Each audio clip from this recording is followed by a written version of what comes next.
ఓ ఏడు కొండలవాడా, ఆపద మొక్కులవాడా, నీ పాదాలే నమ్మి నీ చెంతకు చేరాను.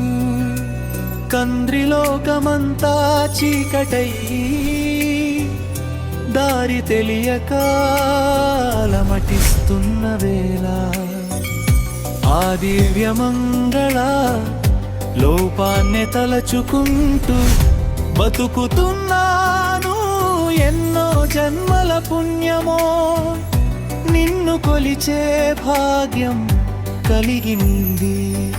కానీ నా ఈ కష్టాల కడలికి తీరం ఎప్పుడు చూపిస్తావయ్యా? పొద్దున లేచింది మొదలు నీ నామస్మరణే శ్వాసగా మలిచాను. నా కన్నీటి దారులతో నీ పాదాలను అభిషేకిస్తున్నాను నాయనా. స్వామి, మనిషిగా పుట్టి ఎన్నని భరించను. ఈ సంసార సాగరంలో అలల్లా తాకుతున్న కష్టాలకు ఎదురిదలేక విసిగిపోయాను. నా మొరని చెవిన పడలేదా? లేక నా భక్తిలో ఇంకేమైనా లోపం ఉందా? అందరికీ అండగా నిలిచే అభయహస్తం నీది, అనాథలను ఆదుకునే ఆపద్బాంధవుడివి నీవు. మరి నా విషయానికొచ్చేసరికి ఎందుకంత మౌనం వహిస్తున్నావు తండ్రి? కడుపు నిండా ఆకలితో అల్లాడే వారికి అన్నం పెట్టే అన్నదాతవు, అశాంతితో రగిలిపోయే మనసులకు శాంతిని ప్రసాదించే కరుణామయుడివి. నా ఇంటి దీపం ఆరిపోకుండా చూడు తండ్రి. నా బిడ్డల భవిష్యత్తు నీ చేతుల్లోనే పెడుతున్నాను. ఎన్ని అగ్ని పరీక్షలు పెట్టినా తల వంచి మొక్కుతాను. కానీ నన్ను మధ్యలోనే వదిలేయకు స్వామి. నా గొంతులో ప్రాణం ఉన్నంత వరకు నీ గోవింద నామమే పలుకుతాను. ఎన్నాళ్ళీ వేదన, ఇంకెన్నాళ్ళీ శోధన.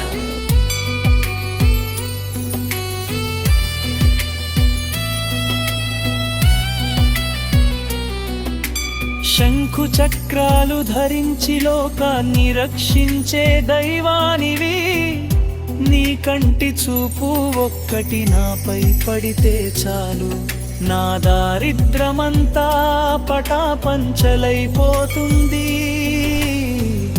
భక్తుల కష్టాలను చూసి చలించే నీ హృదయం నాపై ఎందుకు కరగడం లేదు? నా కన్నీళ్ళు నీ పాదాల చింత ముత్యాలై రాలుతూలలీనవు, వీడటం లేదెం.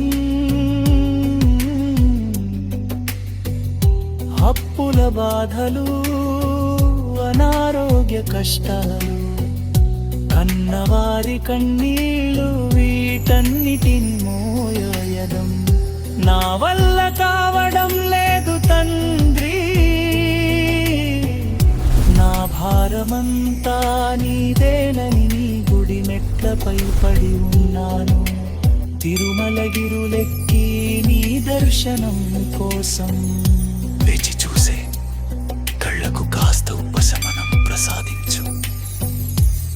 కలియుగ దైవానివి అని నిన్ను కొలుస్తున్నాము. నీవు తప్ప మాకు వేరే దిక్కు లేదని నమ్ముతున్నాము. కోరిన కోర్కెలు తీర్చే కల్పవృక్షానివి నీవు. నా బతుకు బండిని గాడిలో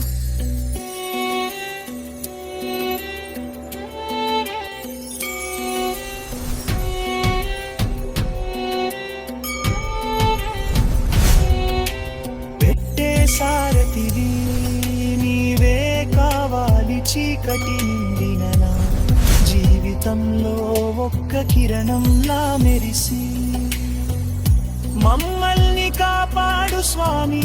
నా కష్టాలు తీరిన రోజు నీ కృప నాకు దక్కిందని నమ్ముతాను. అప్పటి వరకు ఈ కన్నీటే పోరాటం సాగుతూనే ఉంటుంది. నన్ను చేయి పట్టి నడిపించు శ్రీనివాస, నా మొరాలకించు వెంకటేశ. నా కష్టాలు తీర్చి నా ఇంట వెలుగులు నింపు పని దీన దిక్కు నీవే శరణ్యం.